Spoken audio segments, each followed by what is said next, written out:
Disebutkan oleh beberapa badan di negara atau institusi bahwa ini memang bukan masalah kesehatan masyarakat. Artinya dia tidak akan menular ke manusia, ya. Walaupun memang ada beberapa laporan khusus yang terkait dengan kontak langsung dan itu sangat kecil.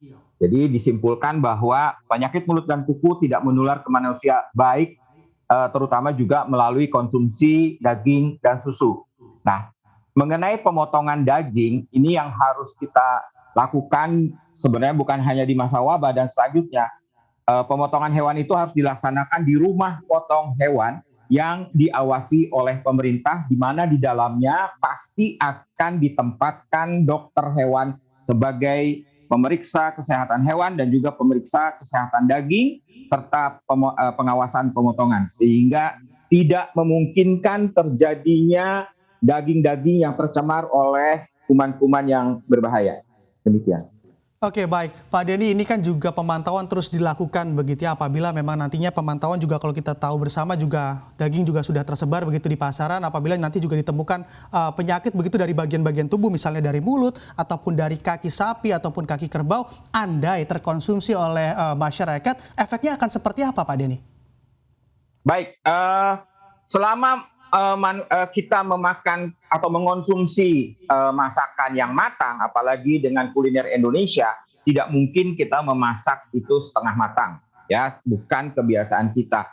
Jadi virus ini memang dapat diinaktif dengan pemanasan di mana bagian dalam makanan itu minimal 70 derajat selama 30 menit. Nah, kalau kita masak mendidih, artinya biasanya di dalam daging ataupun makanan itu suhunya lebih dari 70 derajat Celcius dan minimal memang ibu-ibu kalau memasak pasti juga lebih dari 30 menit. Jadi aman. Ini apabila kita bicara begitu apabila di pasaran ada begitu untuk hewan ataupun hasil ternak yang mana memang sudah terjual di pasaran dan juga dikonsumsi masyarakat, dan juga misalnya begitu ditemukan pedagang nakal yang justru menjual daging-daging ataupun produk ternak yang sudah tertular ataupun terinfeksi dari virus PMK ini, apakah memang nantinya juga akan terkena sanksi begitu, Pak Dedi? Ya, baik. Kalau terkena sanksi memang ada aturannya karena itu secara umum baik di aturan keamanan dari Undang-Undang Pangan maupun dari Undang-Undang Peternakan dan Kesehatan Hewan itu memang ada sanksinya, artinya dia menjual komoditi yang tidak sesuai dengan peraturan.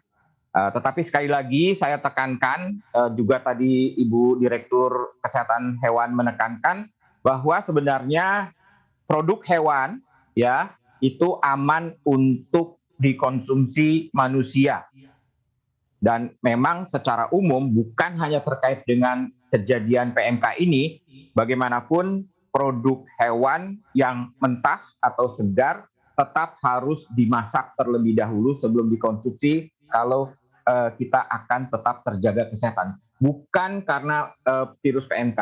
Nah, yang ditakutkan oleh kita semua adalah terbawanya virus yang mungkin ada di bahan makanan itu. Kemudian tadi yang disampaikan oleh Ibu Direktur Keswan bahwa virus itu akan terbawa dan kebuang ke lingkungan, kemudian akan mengena atau menginfeksi hewan-hewan peka lainnya.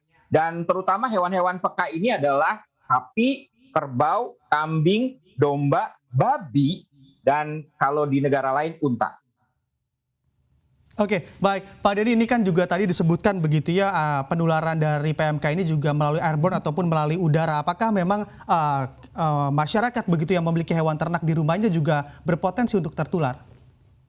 Tidak, tidak, ya. Tadi seperti saya katakan laporannya sangat kecil. Jadi memang bagaimanapun dari si peternak ini ataupun orang-orang yang masuk ke kandang, hewan yang mungkin sakit atau diduga sakit, memang sebaiknya memperhatikan kesehatan dan kebersihan diri. Artinya apa? Jangan sampai orang-orang tersebut malah menularkan ke hewan-hewan sehat lainnya. Karena tadi yang disampaikan oleh Bu Dr. Nunung adalah virus itu mungkin menempel di tangan kita, di sepatu kita, ya, di baju kita. Kemudian kita jalan-jalan ke kandang lain ataupun kontak dengan hewan-hewan yang pekat tadi, maka dia juga akan terinfeksi. Itu. Jadi Intinya adalah jangan sampai diri kita ya yang pernah kontak dengan hewan sakit itu malah membawa virus-virus tersebut ke hewan-hewan sehat lainnya. Itu yang harus kita selalu ingatkan kepada para peternak, para petugas dari kesehatan hewan, baik dokter hewan maupun para medis, agar benar-benar memperhatikan aspek tersebut.